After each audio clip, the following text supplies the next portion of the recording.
Hello and welcome to the MAC weather page for this Friday, February 17th. Got a little bit of a sore throat, so bear with me. We got temperatures today possibly approaching record levels. The record for today is 51 degrees set back in 1890, so a 127-year-old record could be in jeopardy today. I think the best bet for our area here in mid-Michigan is we'll hold into the upper 40s, but again, it's not impossible. We could get into the low 50s and break that record.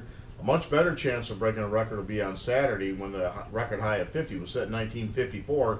That's likely to be broken, but there are a couple of situations that could prevent us from reaching that temperature.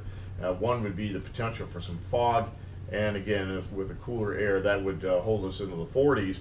But again, lots of sunshine today, highs in the mid 40s off to the northern parts of the area, with low 50s across the southern part of the state. And again, we'll look at potential record highs for tomorrow, and you can see the long-term warmer and wetter than normal here over the next couple of weeks as we continue to be in a pretty nice pattern if you don't like snow. If we look at the normals, our normal high is 33, the normal low is 15. That normal high of 33, that's above freezing. We won't see normal highs below freezing now until next winter.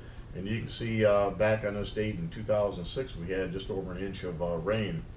If we look at the warmest and coldest temperatures across the lower 48 yesterday, the highest temperature 83 degrees at Indio, California, and the lowest temperature 9 below zero at Champion, Michigan, which is up there near the Marquette area. If we look at conditions around the area yesterday, high temperatures pretty similar to the day before, with highs in the upper 20s to low 30s, a warm spot 34 down at Jasper, and the cold spot down to about 8 degrees above zero at St. Thomas at 13 or minus 13 Celsius. And if we look at conditions around the area this morning, you can see temperatures mainly in the upper 20s, so a cool start to the day, but again, that's still warmer than normal. And we're going to see a really nice recovery in these lows as we see temperatures move about 20-25 degrees from where they're at now, probably about 20 degrees, so highs in the upper 40s to low 50s. And if we look at the low-level wind field, you can see we're now beginning to see our wind shift around to the southeast. They'll eventually back around to the south and southwest as that warming trend will continue. And you can see on satellite as that big area of high pressure, the ridge, begins to move into the Great Lakes, and that'll push this cooler air mass off to the northeast. And that's being pumped up thanks to a strong storm coming into California, and as that moves into the Rockies, that's going to draw more moisture eventually into the Great Lakes. And it's this low-level moisture that we worry about for tomorrow that could produce some fog, especially over the areas that have snowpack.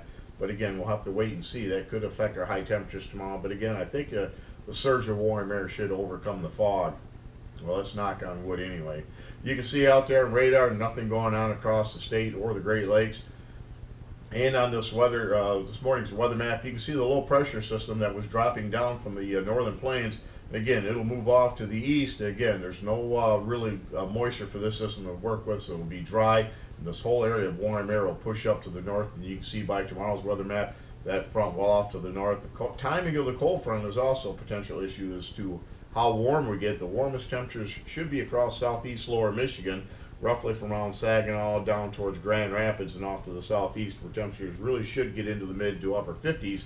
Wouldn't even be shocked to see a 60-degree temperatures across maybe some southeast portions of the state.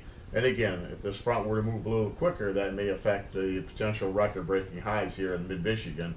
If we look at the forecast map by Sunday, cold front comes through. It's not a lot of cold air behind it. That'll stay out well off to the north, but we'll be a couple of degrees cooler, maybe highs in the low to mid-50s on Sunday, and then the warm air will surge back into the area as we get towards Monday or Tuesday into Wednesday. And again, I think we'll see temperatures make a run maybe on Tuesday, again towards 60 degrees, but certainly 50s right on through the middle of the week, and then we start to cool down as we get into next weekend.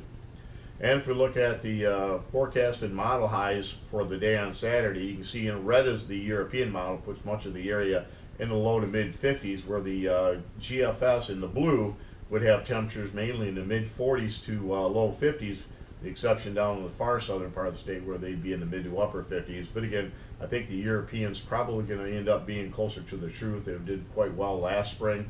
And if we look at the snowfall expected here over the next 7 days, nothing but just trace amounts across much of the Great Lakes, so no big snows. If we're going to see any significant snow, it looks like it would probably come next weekend into early the following week, as a potential storm will move into the Midwest at that time. And again, nothing here over the next 3 days as far as snowfall. And again, we're looking at that crash that we talked about yesterday on the Southern Oscillation Index. And again, that's going to mean for some stormy weather, I think, especially as we move into next week. And on to Weather Watch, nothing but nothing out there. It's no hazardous travel expected across the Midwest and the Great Lakes, as we have a pretty nice weekend setting up with lots of sunshine and temperatures quite warm. Thanks for stopping by, and have yourself a great day, a great weekend, and 73s to all.